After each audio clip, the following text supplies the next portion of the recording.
Apa syarat Indonesia menjadi negara superpower di tahun 2045 di masa 100 tahun Indonesia merdeka kala itu? Ada pertanyaan sebelum menjawab pertanyaan pertama tadi. Apa ada negara dalam 20 tahun membangun bisa menjadi negara superpower? Kita bahas perlahan, dan kalau terbukti ada, maka kita harus berkaca pada kenyataan bahwa selama ini yang telah menjalankan negara dalam 20 tahun terakhir ternyata tidak membuat Indonesia saat ini atau 3 tahun lagi menjadi negara superpower. Jadi ke depan, lupakan mereka yang akan menjabat yang punya model pemerintahannya sama dengan mereka yang menjabat dalam 20 tahun terakhir. Mereka semua old mind. Oke, Indonesia ke depan mau berubah total kan? Bukti pertama, di tahun 1918, Jerman kalah Perang Dunia Pertama dan harus membayar kompensasi biaya perang. Namun, di tahun 1936, Jerman mulai agresi militernya kemudian menguasai Eropa. 20 tahun Jerman membangun negaranya untuk menjadi negara superpower dan berhasil. Jepang di tahun 1945 kalah Perang Dunia Kedua. Di tahun 1964,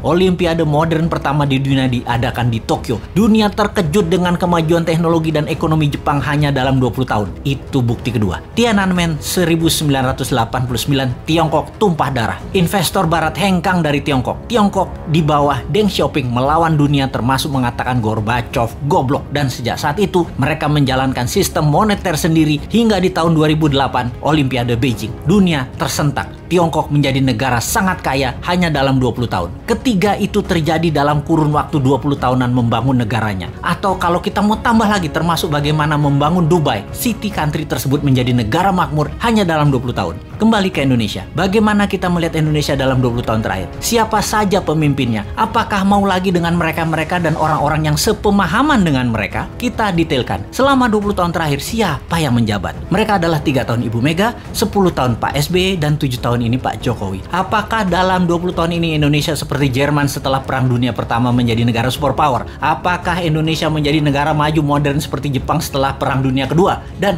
20 tahun ini apakah Indonesia menjadi negara maju seperti Tiongkok setelah Tiananmen di tahun 1989?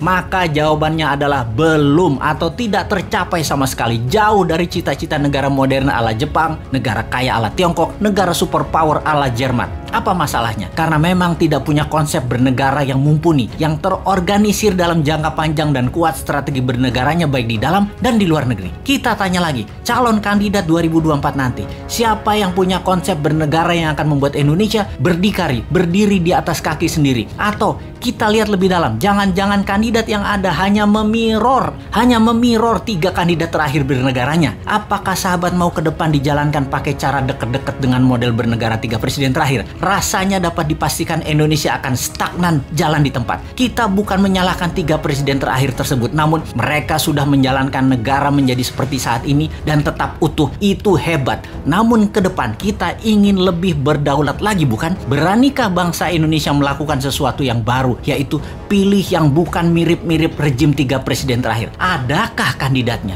Sungguh, sekali lagi kita tanya, maukah pemimpin baru yang punya tim baru yang segar, yang berbeda, dan berani melawan arus utama perpolitikan lokal serta internasional, atau tetap memilih mereka yang saat ini ada di dalam etalase yang semuanya memirror 3 presiden terakhir di Indonesia? Kalau saya pribadi, saya capek dengan yang ada. Akan terukur sekali pencapaiannya kalau kira-kira dengan para kandidat yang ada saat ini. Bagaimana menurut sahabat? Siapa yang bisa membuat Indonesia menjadi negara superpower di tahun 2045 itu?